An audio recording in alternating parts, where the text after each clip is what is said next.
بسم الله الرحمن الرحيم. كل عام وأنتم بخير أخواني وأخواتي أبنائي وبناتي. برغم أننا في فصل الشتاء إنما كما نشاهد لا يوجد لدينا لا ثلوج لا من قريب ولا من بعيد، ولم نعيش إلى الآن أي مرحلة ثلوج، وهذا يعني تغيرات بيئية كبيرة جدا، ونتمنى أن لا تستمر هذه التغيرات البيئية وإنما تتجه إلى اتجاه أفضل حتى يستطيع الأجيال القادمة يجدوا لهم مكان في هذا الكوكب. نقول كل عام وأنتم بخير، ونتمنى أن يكون عام 2021 هو عام السلام للجمهورية اليمنية. نتمنى أن يكون عام إغلاق الحرب وعام التصالح والتعافي الشامل وإعادة بناء الدولة على قواعد التوافق الوطني أو قواعد القواسم المشتركة ما بين الفئات والفئات المختلفة داخل المجتمع اليمني. نحن اليوم ننظر أن هناك إمكانية لبناء هذه الدولة، ولكن يجب أولا أن يتم التغيير داخلنا كطبقة متعلمة ومثقفة، ويجب أن ننظر أن المجتمع اليمني بحاجة فعلا إلى شوكة الميزان حتى يستطيع الانطلاق إلى التنمية وإيجاد المسلكية التنموية إلى يومنا هذا. منذ عام تقريبا 1962 إلى يومنا هذا لم نجد الدولة واضحة أمامنا، والسبب الأول والأخير أن القائمين على الدولة أو منهم في المشهد السياسي كانوا دائما يديرون الدولة بقانون القرية أو قانون القبيلة أو قانون العسكرة أو قانون الأسرة أو قانون السلالة، وهذا طبعا دمر مؤسسات الدولة، وتم إقصاء الكفاءات التي ممكن أن تغير المجتمع اليمني، وتم سحب المجتمع اليمني إلى أن صار تقريبا دولة بأدوات القبيلة والقرية والجماعات والأحزاب البسيطة، والتي هي عبارة عن أدوات بدائية. أخواني الأعزاء، اليوم عندما ننظر أننا لم نجد هذه المسلكية التنموية منذ عام 1962 إلى يومنا هذا، لا نريد أن نكرر هذا المشهد، فغيرنا وجد هذه المسلكية التنموية ونحن لازلنا ننظر إلى البنية التحتية فنجدها أنها مهدمة، حتى عندما تنزل الأمطار تتحول المدن اليمنية إلى مستنقعات للبعوض والذباب. وإذا نظرنا أيضا إلى الصرف الصحي سوف نجدها حولت بعض المناطق إلى مستنقعات للذباب والبعوض أيضا. وإذا نظرنا إلى الإنسان اليمني سوف نجد أنه غير متزن في الأمور المصيرية أو في الهوية الوطنية، ولا أريد أن أعمم، ولكن أقول الكثير منا من لا زال يتخندق مع القبيلة ومع القرية ومع السلالة ومع الحزب حتى وإن كان ضد الدولة، وصار الجميع يتاجر بهذا الوطن مع الآخرين ومع الخارج، وهذا ما لا نريده في المستقبل القريب لأبناء المجتمع اليمني. أخواني الأعزاء، نحن نطمح ونقول نريد فعلا أن تكون هناك دولة للجميع، مظلة للجميع، تصنع الكرامة داخل الإنسان اليمني وتنطلق به.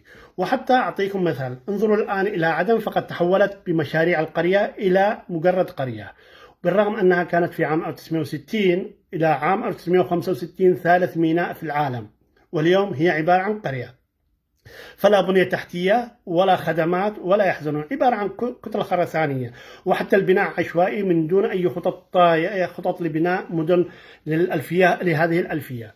لذلك عندما نتحدث الآن عن المستنقعات، تذكرت الآن منطقة سنغافورة كانت في نفس الفترة التي كانت فيها عدن ثالث ميناء في العالم، كانت هي لا تذكر وليست لها أي قيمة، لدرجة أن الاتحاد الماليزي تم طرد سنغافورة من الاتحاد الماليزي بسبب المشاكل التي لا تنتهي منها، ووجدوا أنها عبارة عن مستنقعات للأمراض المختلفة، هذا واحدة.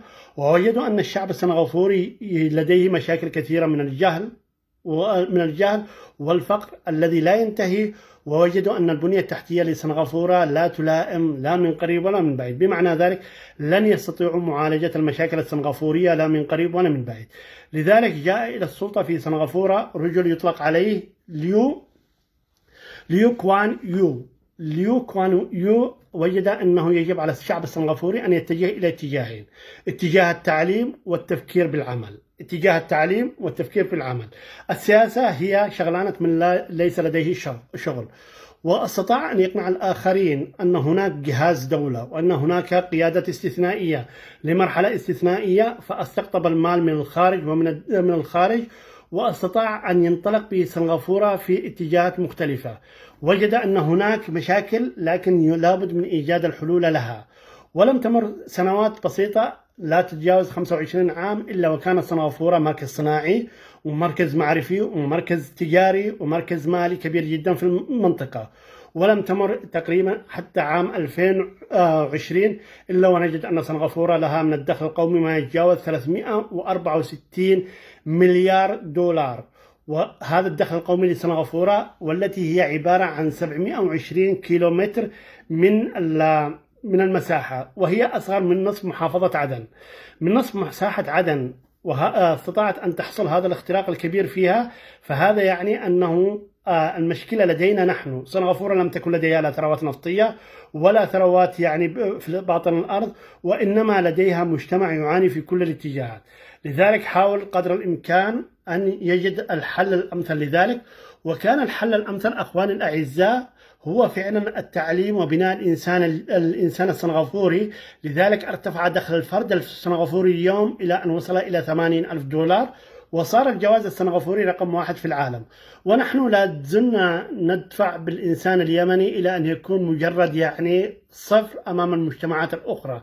لذلك رسالتي إلى الجميع نقول: إذا كانت استطاعت سنغافورة أن تتحرك من الصفر وتنطلق، ونحن كانت عدد رقم 3 من موانئ العالم، فيجب علينا أن نفهم أن الدولة عبارة عن أدوات معقدة ومؤسسات معقدة، لا يمكن أن نديرها بقانون القرية أو قانون القبيلة أو قانون الحزب أو قانون الفئة المختلفة، وإنما يجب علينا أن ننطلق بها بقانون الدولة، برجال لهم كفاءة فردية وكفاءة جماعية وكفاءة استراتيجية، رجال يستطيعون أن يحدثوا حدث كبير جدا ويبنوا على القوة الموجودة داخل الدولة، والتي أنظر إليها من وجهة نظري هي عبارة عن المجتمع اليمني، والذي هو عبارة عن مجتمع الشاب، والطرف الآخر المغترب اليمني، والذين يمتلكون ما يقارب من 120 مليار دولار، ما بين 100 إلى 120 مليار دولار، 8 مليون مغترب يمني موجودين في الخارج.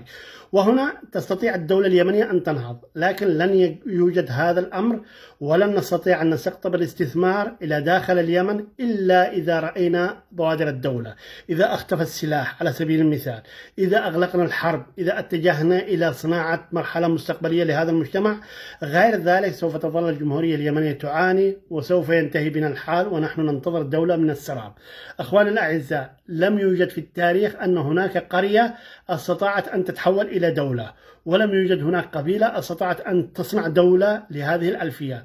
ولذلك يجب علينا أن ننظر إلى قوة المجتمع اليمني، وقوة المجتمع اليمني اليوم هو الإنسان، ويجب علينا الاستثمار في الإنسان، ولا يجب علينا أن نقنع الشرق والغرب بالاستثمار في اليمن، وإنما يكفي إقناع أبنائنا وبناتنا وسوف ننطلق.